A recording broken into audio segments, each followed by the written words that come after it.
Daenerys' brother was scalded to death, his mind clouded by the intoxication of power. Meanwhile, Daenerys was shunned by her tribe for protecting a village that had been raided by their own people. Her husband, Drogo, was injured while trying to protect her. In her sorrow and concern for him, Daenerys called upon a witch from the slaves she had recently freed to heal Drogo. However, she never anticipated that this decision would lead to Drogo's demise. As their journey continued, Drogo's condition worsened day by day, and he even fell from his horse. The tribe, seeing their leader's decline, began to lose faith. His wounds had festered, and Jorah declared that Drogo would not survive the night. To prevent the tribe from enslaving them after Drogo's death, they needed to leave at once. But Daenerys insisted that, as the wife of Khal Drogo, she would continue to lead the tribe. Jorah countered, saying that this tribe doesn't honor bloodlines, only strength. Once Drogo died, the tribe would descend into infighting for power, and Daenerys' child would be fed to the dogs. Her followers also saw that Drogo would not survive much longer, and some began to blame Daenerys. They believed it was her fault for agreeing to let the witch intervene. Jorah swore that after Drogo's death, they would not be forgiven.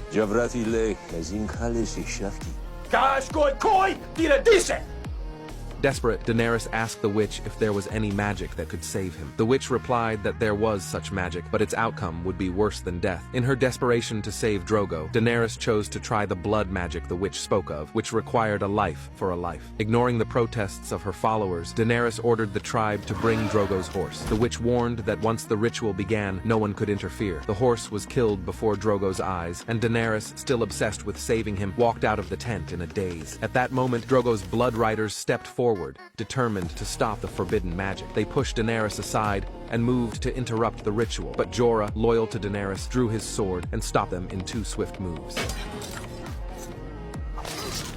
As Daenerys collapsed, going into labor, the vengeful tribespeople refused to help. In a panic, the guard suggested the witch could deliver the child. With no other option, Jorah carried Daenerys into the tent. When Daenerys woke and asked about her child, the witch revealed that the baby was born dead, covered in scales, blind, and with wings growing from its back. She explained that this was the price of blood magic. Show me what I bought with my son's life.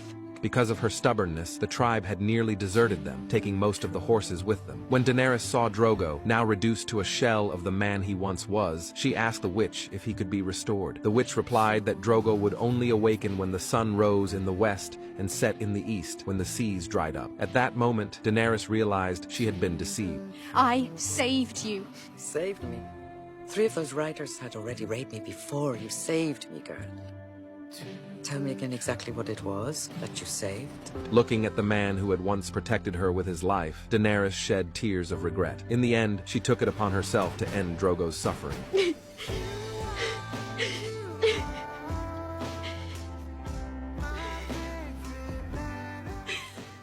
At the pyre, she placed 3 dragon eggs alongside his body. Jorah remarked that the eggs were valuable enough to ensure Daenerys a life of wealth. But Daenerys replied, "Drogo didn't give me these eggs to sell them. They belong with him, and as Khal's widow, I should go with him." Despite Jorah's pleas, Daenerys remained resolute, and Jorah ultimately respected her decision. Daenerys then freed all of the slaves, giving them the choice to stay or leave. She ordered the witch to be tied to the pyre. As the witch screamed in agony, Daenerys slowly walked into the flames. The next morning, when everyone awoke, they found Daenerys standing amidst the ashes, cradling 3 baby dragons. The entire crowd, in awe, bowed to the woman who had risen from the flames.